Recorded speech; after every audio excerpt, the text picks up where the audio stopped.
Marielle Franco completaria 43 anos nesta quarta-feira e a data não passou em branco. Familiares e simpatizantes da vereadora do Rio de Janeiro inauguraram uma estátua em sua homenagem na capital fluminense.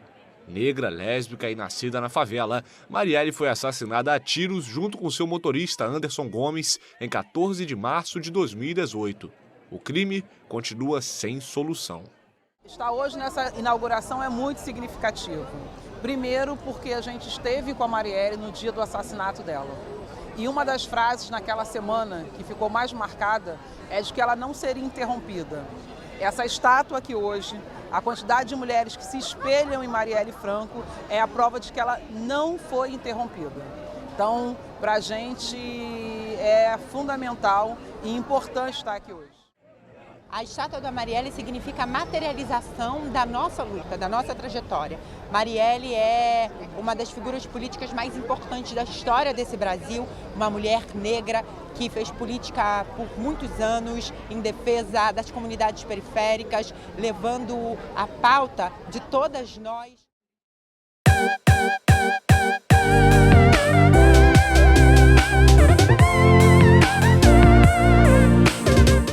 Oi, pessoal! Esse é mais um episódio da série Mulheres em Ação. E para você que chegou aqui de paraquedas, essa é uma iniciativa da Virtu, a empresa júnior da UF, que reúne mulheres protagonistas de suas vidas.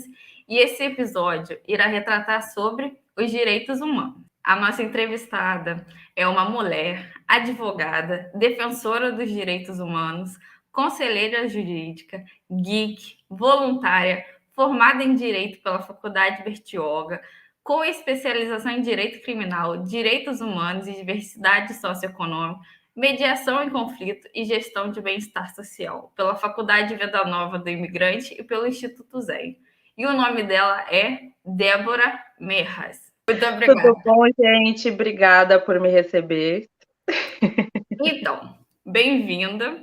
E a primeira pergunta é: após essa pequena introdução sobre sua história e carreira, a gente quer saber um pouco de você. Quem é a Débora? A Débora, ela é um pandemônio. Eu costumo dizer que acho que essa é a palavra que melhor me define, porque assim, do mesmo jeito que eu sou uma pessoa brincalhona que tenta tirar o peso das coisas, eu sei a hora de ser séria, eu sei a hora de focar e estudar, eu sou apaixonada por estudar, como vocês já viram com esse monte de especialização.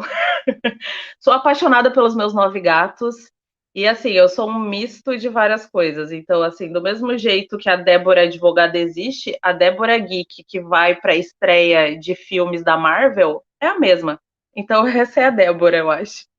E a gente precisa desse equilíbrio, Débora. Então, você está certíssima. Qual foi o momento em que você decidiu seguir essa carreira jurídica? Você pode traçar alguma relação entre todas essas especializações que você falou, mas que gosta de estudar e que você fez? Então, qual foi a relação entre elas? Aí que tá. Eu nunca quis ser advogada. No início da minha vida, eu ia ser paleontóloga. Depois, eu passei minha vida estudando para ser veterinária. E aí ocorreram alguns problemas na minha família e eu não consegui cursar veterinária. E aí eu fui para direito porque o meu irmão falou assim: essa é a faculdade das pessoas que são indecisas, porque você pode ser 1000 coisas. E daí eu abracei esse aspecto das 1000 coisas que eu poderia ser e fiz todas essas especializações e continuo me especializando, e ao longo da faculdade me engajei com muitas extracurriculares de gamas diferentes porque eu queria entender qual era o meu lugar. Tanto que, inclusive, tem uma especialização que não está aí, que é de arqueologia, que eu estou terminando também, porque eu queria tentar ser o Indiana Jones em algum momento. Então, assim, tem de tudo um pouco. Continuando as perguntas, qual foi o impacto que a decisão de estudar e defender os direitos humanos causou na sua vida? Então, na verdade, assim, eu desde pequenininha, eu sempre fui uma defensora dos direitos humanos. Eu sempre fui aquela que às vezes usava os meios errados quando eu era novinha, e aí eu queria resolver muita coisa, eu resolvia na briga, no berro, né? Então eu sempre tive aquela mania de querer ser justiceira. Quando eu encontrei o meu lugar nessa defesa de direitos como profissão, eu acabei achando o lugar que eu me encaixava, e o lugar que as minhas qualidades de resolução e busca de resolução de problemas foi onde eu encontrei, como que eu posso dizer, o ponto de equilíbrio da minha vida. Porque daí eu podia fazer aquilo que eu já tinha, um talento natural, e eu poderia expandir isso de uma maneira, assim, abrangente. Então, eu poderia alcançar vários públicos, não só pessoas que eu conhecia ou do meu círculo de amizades. Foi essencial, assim, passar por toda a trajetória da faculdade, passar por essas extracurriculares e achar qual era o meu lugar ao sol, digamos assim. Não, com certeza. E quando a gente trilha algum caminho que a gente vê que a gente não está se relacionando tanto com aquilo, é bom porque a gente tem um pouco mais de autoconhecimento, né? Cresce um pouquinho como ser humano. Exatamente. A gente vai testando, né? A faculdade é uma oportunidade maravilhosa de testar. É o melhor período que você tem para testar, porque não tem falha que vá dar algum prejuízo para alguém. Se o prejuízo vier, vai ser só seu. Então é a melhor época. Então, assim, se puder aproveitar, testar e descobrir novas coisas, é nesse momento. Não, e querendo ou não, esse tempo de faculdade, de colégio, é quando a gente tá naquele lugar que pode errar. Você tá lá para errar, para aprender e, né, e melhorar. Exatamente, você tá ali e tem gente para te amparar e para falar, ó, você fez errado, mas você pode fazer dessa forma. São mentores que eu levo para a vida. Né? Então, essas são as melhores amizades, aquela que te coloca, que puxa a sua orelha, mas também que te mostra o caminho certo. Exatamente. Agora, continuando as perguntas, como é a sua preparação para a sua rotina de trabalho? E como você se mantém atualizado? Porque a gente sabe que o ramo jurídico, né, tá sempre com novas atualizações, com novos debates, então a gente sabe o que você precisa. E como que você faz? Eu poderia falar que eu tenho uma super rotina de trabalho, uma rotina pré-trabalho, que eu acordo 5 horas da manhã e que eu corro 5 quilômetros, mas não faço nada disso. Eu acordo, bebo água, como algo gostoso para dar aquele gás para ir trabalhar. E assim, como eu não tenho muito horário, tanto para começar ou terminar o expediente, eu brinco um pouco com meus gatos e vou para o trabalho assim com o coração quentinho. E com relação a me manter atualizada, cada petição que eu faço, eu acabo tendo que me atualizar, porque de um dia para o outro aparece uma tese nova, aparece um caminho diferente, aparece um entendimento do tribunal distinto. Então, assim, eu nunca paro de estudar. Então, cada processo, cada ação nova, eu sempre tenho que estar acompanhando. Tem até processos meus que a gente tem que mudar a tese ao longo do processo, porque mudou a lei, e daí a outra lei é mais benéfica, e daí a gente tenta aplicar. Então, assim, é uma montanha russa. A gente nunca para. Agora, em sua opinião, o que são os direitos humanos? Quais são os marcos que a gente teve no Brasil? E qual é a importância desse debate? Eu vou dar acho que aquele conceito clichê do que é direitos humanos, mas eu acredito que os direitos humanos são o mínimo indispensável para que alguém tenha uma vida plena e digna. É o mínimo do mínimo, seria o básico que deveria ser respeitado e dado a todas as pessoas, mas a gente sabe que é muito utopia ainda, né? E com relação aos marcos, depois da declaração, né, do Universal dos Direitos Humanos, porque tem tido muito destaque na mídia depois do Covid, a questão dos povos indígenas e a sua integração na sociedade, os seus direitos têm sido muito discutidos, né, especialmente essa questão de terras, e o quanto necessário para que eles tenham uma vida digna. Eu também gosto de levantar muito a bandeira dos direitos das pessoas negras, e como finalmente o diálogo se tornou aberto, claro que com os desafios, e como o movimento ele tem tido destaque e ele tem tido pessoas para ouvi-lo, porque antes muito era considerado frescura. Ah, isso não existe? Ai, preconceito é algo que vocês inventaram, sendo que estava ali, sempre esteve e precisa ser discutido e precisa ser mudado. Então, assim, são marcos que eu gosto, que são ganhos e são debates que são importantes para a nossa vida diária, né? Porque tem muita coisa que a gente sempre fez e que a gente não conseguia ver o quão prejudicial era para outros grupos de pessoas. A gente discutindo esse tipo de direito, a gente entende que a nossa régua não é parâmetro para a vida de ninguém, né? Como que você acha que a gente pode fazer esse debate mais inclusivo e acessível para a população? Eu sou muito a favor de popularizar conhecimento. Eu acho que tem certos assuntos que eles acabam sendo tidos como elitizados. E isso eu reparo muito no escritório, assim. Tem muita gente que acha que acesso a direito é algo que não cabe a eles por não ser de uma classe determinada, enfim. Eu acredito que aula básica, eu sou muito a favor de aulas básicas de direitos na escola.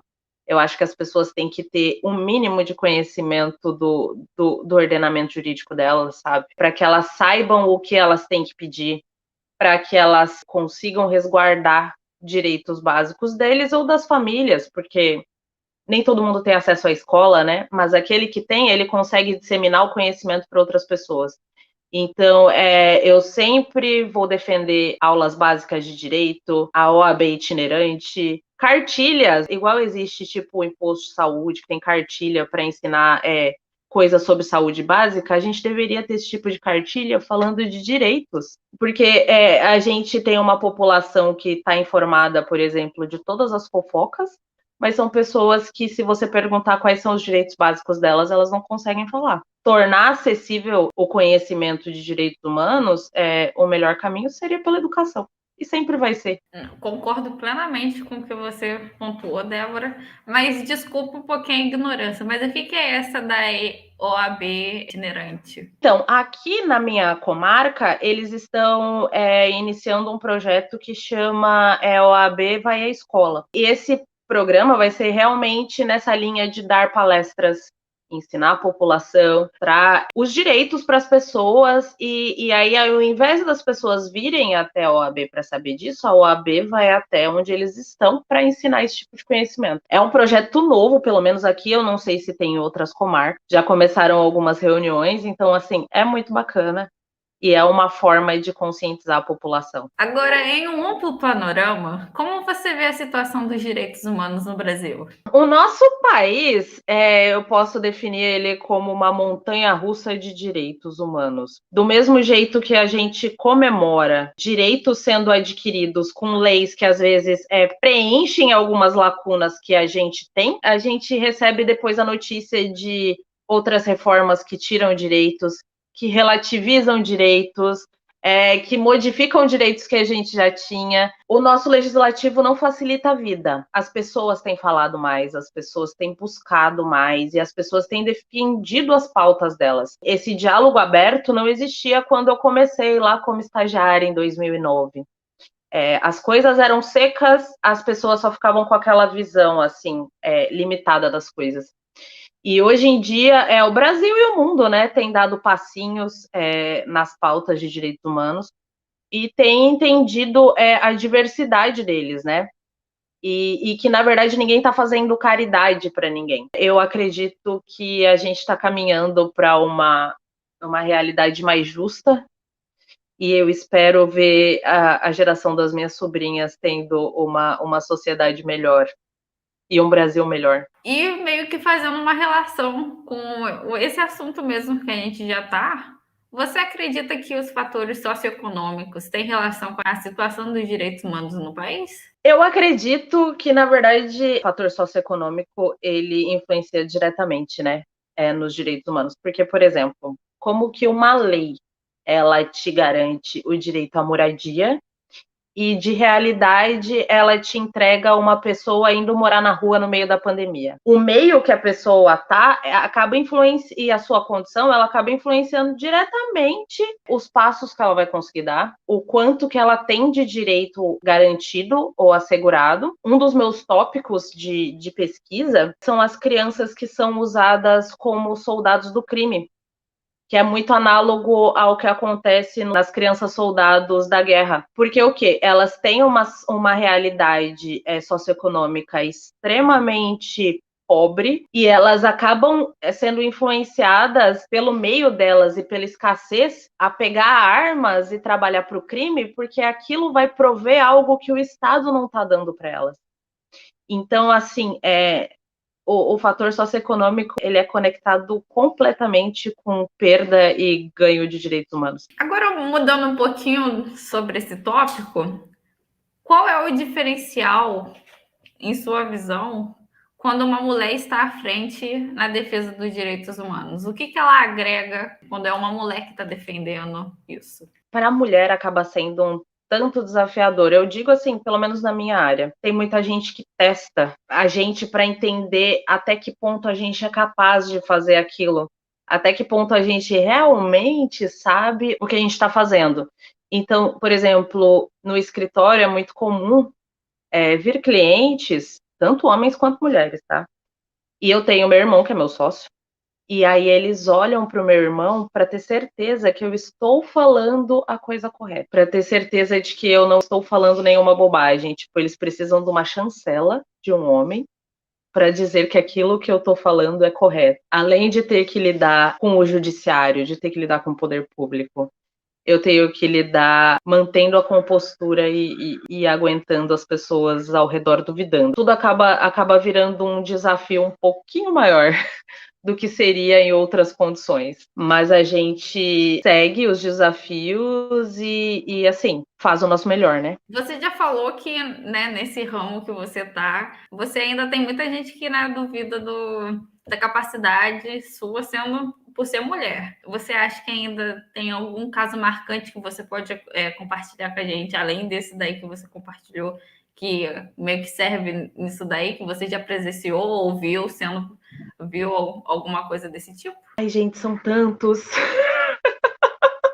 É porque é muito comum, por exemplo, a gente chegar numa audiência e daí ter um advogado mais velho, e daí ele olha para essa minha cara aqui, que parece que eu ainda sou estagiária, e aí ele tenta humilhar, aí ele tenta ser irônico, daí ele tenta desmerecer o meu trabalho. Então, assim, acontece constantemente, e às vezes são mulheres que fazem isso também. E é isso que mais me surpreende, porque a gente está junto nessa, né? A gente deveria uma apoiar a outra, uma, sei lá, mostrar suporte à outra, né? Mas não acontece. A gente acaba tendo certos desafios, a gente acaba tendo que ter um jogo de cintura a mais, tem que usar o sarcasmo às vezes, tem que usar a ironia também, para a gente conseguir sair de uma situação que impuseram para a gente. Então, acontece bastante e com bastante frequência. Especialmente em parte de direito empresarial, em parte de ações trabalhistas, isso acontece com bastante frequência. Agora, mudando um pouco, de novo, um pouco o tema da nossa conversa, eu sei que você adora fazer voluntariado também, além de estudar, além de gatos, como a gente já sabe. Então, qual foi o impacto a experiência do voluntariado gerou na sua vida? Por que deveria ser disseminado o ato de se voluntariar? Na verdade, eu desde a época da faculdade, né, eu sempre me voluntariei em diversas coisas, desde coleta de doadores de medula óssea a, sei lá, recolhimento de lixo na praia para conscientização da população. Então, assim, eu participava de tudo que aparecia, porque foi como eu falei, eu queria experimentar e eu queria saber onde que eu me encaixava. Então, assim, no escritório também a gente faz trabalho pro bono, e aí eu percebi que além do que eu já fazia ali no escritório, eu precisava de mais, eu precisava de novas realidades, eu precisava ter contato com outras coisas, e foi quando eu comecei a voluntariar no CAMI, dando aula de português para imigrantes e refugiados, e no Instituto Ressignificar Vidas, que foram os meus 2 primeiros voluntariados.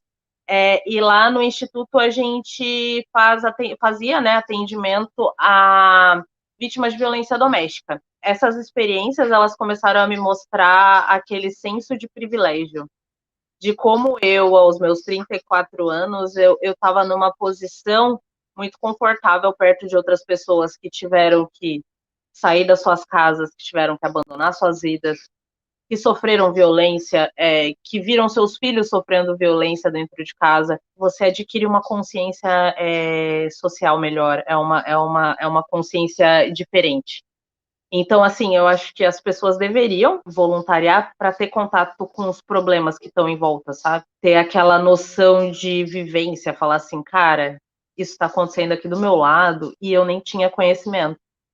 E foi isso que acabou acontecendo comigo. Então, todo voluntariado me trazia uma perspectiva diferente. Eu falava, cara, mas aconteceu aqui do lado, como que eu não vi? Ou como quando eu comecei no Bem da Madrugada, que daí eu comecei a trabalhar com a população de rua, já chegou gente me falando assim, eu sou um lixo, as pessoas passam por mim e elas fingem que eu não tô aqui. Eu não existo, eu não sirvo para nada. E aí eu, cara, quantas vezes eu não passei por um morador de rua e quase passei por cima porque eu tava com pressa. Façam voluntariado, gente. É bom para expandir todas as suas perspectivas de mundo. Agora, em sua opinião, por que tantas pessoas são avessas ou contra os direitos humanos? Você acha que existe algum uso incorreto no dia a dia desse termo, direitos humanos, ou ele é usado em algumas situações que não são cabíveis, alguma coisa desse tipo? O que acontece é que eu acho que as pessoas têm a ideia de relativizar direitos humanos. Tem aquela concepção, muitas pessoas usam o argumento de direitos humanos para humanos direitos. E se você parar para pensar, é aquele conceito, só pessoas boas têm direito a usufruir de direitos específicos. Mas se a gente parar para pensar, ninguém aqui é bom, né, gente?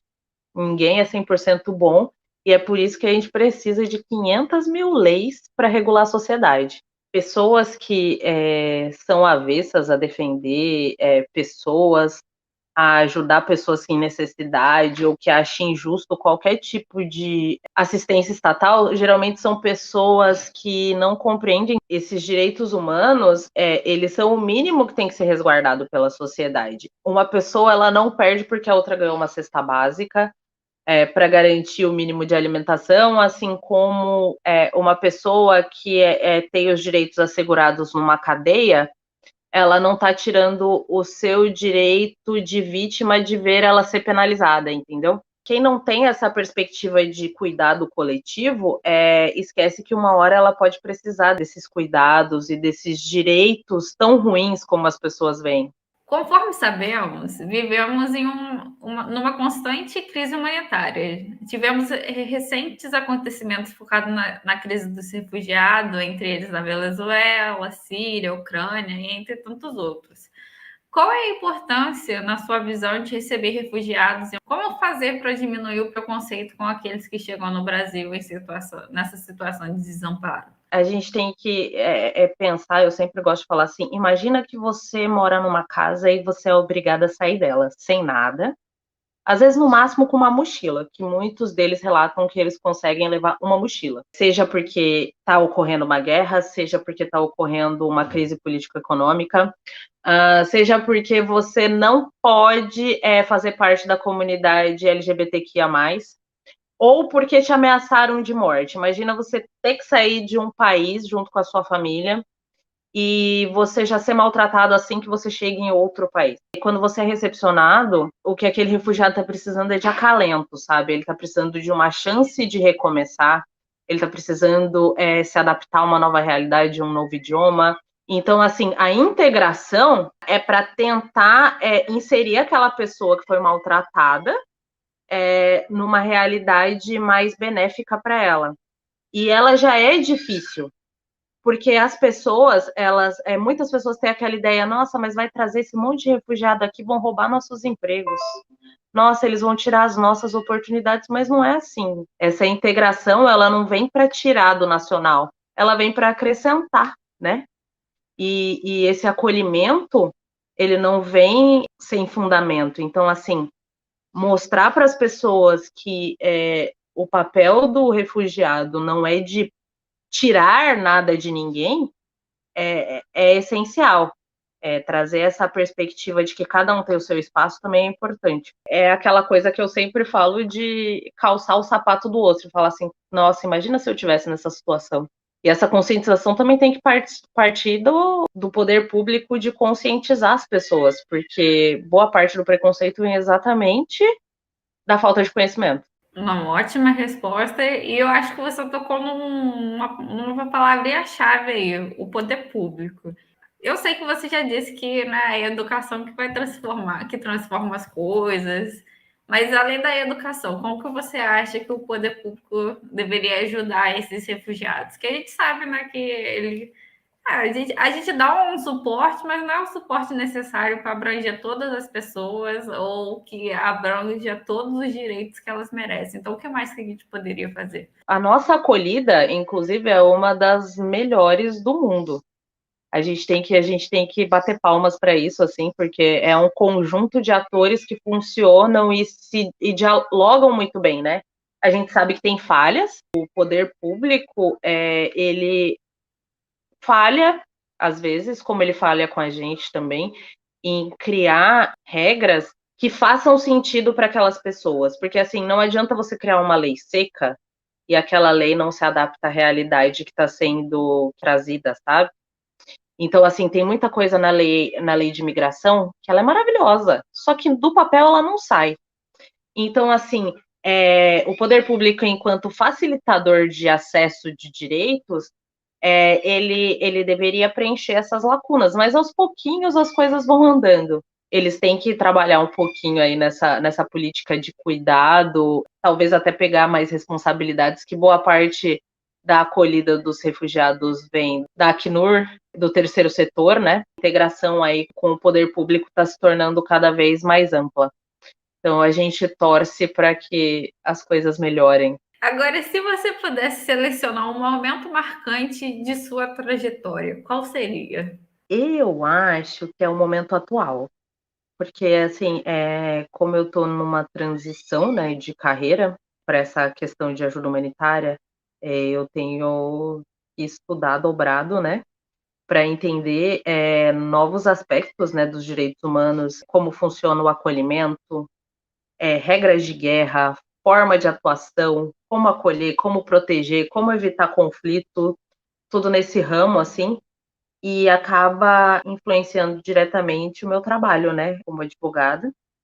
E aí minha vida fica uma loucura. E hoje eu consigo me dizer uma pessoa consciente, tipo, dos caminhos que eu quero e dos passos que eu dei para chegar até aqui. Posso cuidar da minha mãe e sei que, assim, as coisas que eu quiser eu consigo porque eu me esforço o suficiente e não desisto enquanto ainda tiver esperança. Então, assim, eu consigo dizer que eu consegui me tornar protagonista, sabe, da minha história. Demorei 34 anos para isso, gente, mas aconteceu. Veio. Agora, para encerrar, o que eu não te perguntei que você gostaria de dividir com a gente? Assim, eu quero só aconselhar. Gente, eu sou uma pessoa que se auto-sabota constantemente. Mas, assim, algo que eu gosto de falar para as pessoas hoje em dia é: não duvida da sua trajetória, toma posse dela, sabe? Ela é sua. E todo passo seu não é ordinário, ele não é pouco e ele não é pequeno.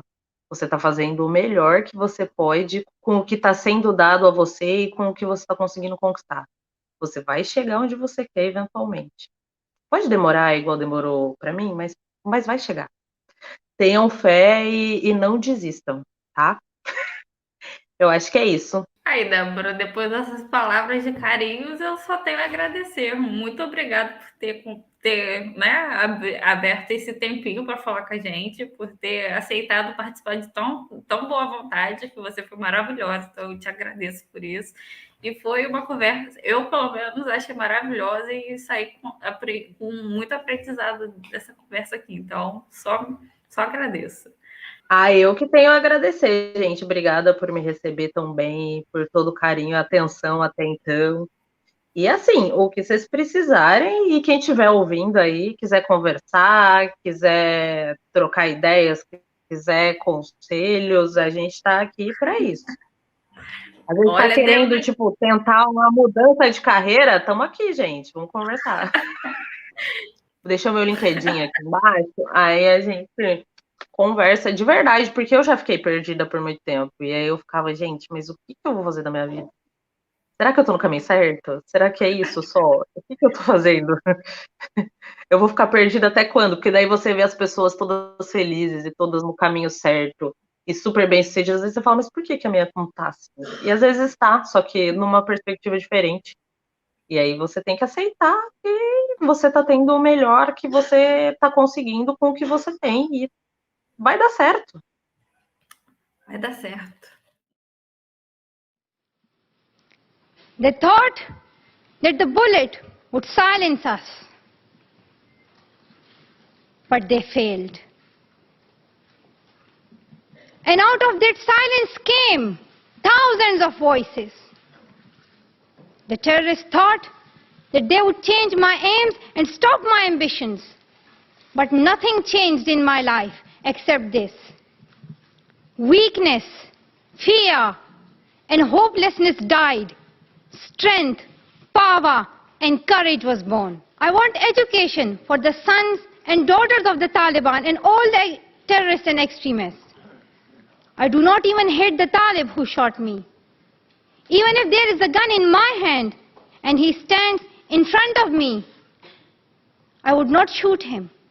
So let us wage a global struggle against illiteracy, poverty, and terrorism. Let us pick up our books and our pens. They are our most powerful weapons. One child, one teacher, one book, and one pen can change the world. Education is the only solution. Education first. Thank you.